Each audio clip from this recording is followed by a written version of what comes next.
Hey guys, welcome back to chapter 18. In this video, I'm going to work another example of calculating Gibbs free energy and then calculating the temperature dependence of that Gibbs free energy.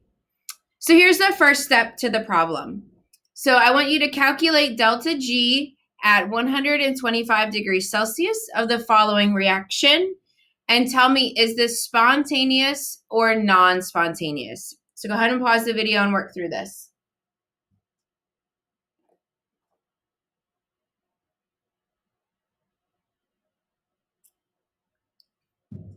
All right, so we're going to use the following formula. So delta G equals delta H minus T delta S, okay? So we're solving for Gibbs free energy. We're solving for G. Delta H, again, we've got kilojoules and joules, so pick your units. I typically go with kilojoules because I'd rather deal with decimals. So I've got negative 98.9 kilojoules minus, remember this has to be in Kelvin, so 273 plus 125 equals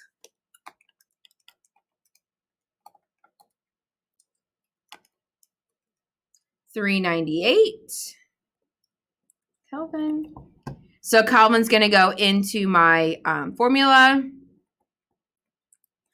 And then I'm going to change this negative 94 from joules to kilojoules. So this is going to be negative 0.094 kilojoules over Kelvin. Okay. So just cleaning this up a little bit, I'm going to multiply these two numbers. So Kelvin and Kelvin cancel. So negative 98.9 kilojoules minus, so 398 times 0.094 equals 37.4, negative 37.4. Okay.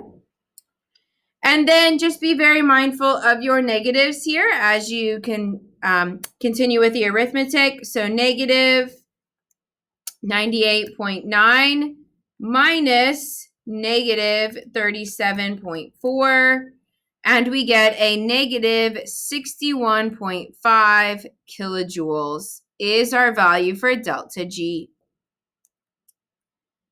So we've got negative delta G, so we're lowering the potential energy. That's a good thing. So this is a spontaneous reaction, spontaneous. Okay.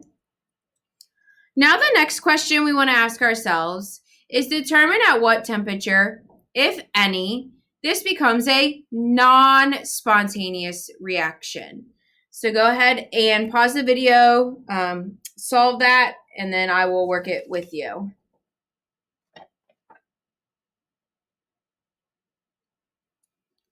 Okay, so to do this, remember we set delta G equal to 0. So we've got 0 equals delta H, that's not an H, delta H minus T delta S, and we're solving for temperature. So we've got 0 equals negative 98.9 kilojoules minus T times negative 0.094 kilojoules over Kelvin. Okay. This case, I'm going to go ahead and subtract this over, or excuse me, add that over. So if I add 98.9 kilojoules, those cancel. Whatever I do to the right side, I have to do to the left side. So we've got 98.9 kilojoules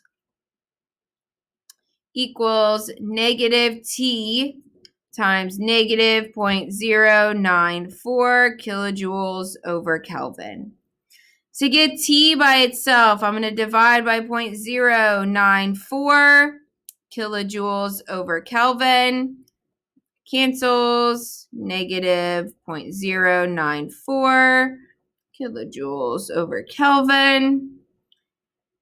So we've got negative T left on this side. Kilojoules cancel, so 98.9 divided by 0.094, and we get negative 1052. And you're going to say kelvins can't be negative, and you're absolutely right. So we've got a negative and a negative. They essentially cancel each other out. So temperature of 1052 Kelvin is when delta G is 0. Okay. So is it above this temperature or below this temperature that this becomes non-spontaneous?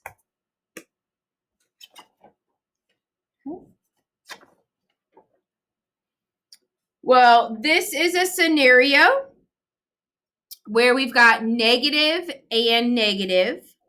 So in the scenario where we have negative and negative, in a scenario where we have negative and negative, what we're going to see is it is non-spontaneous. Oh, just kidding. Just kidding. It's going to be spontaneous at low temperatures and non-spontaneous at high temperatures.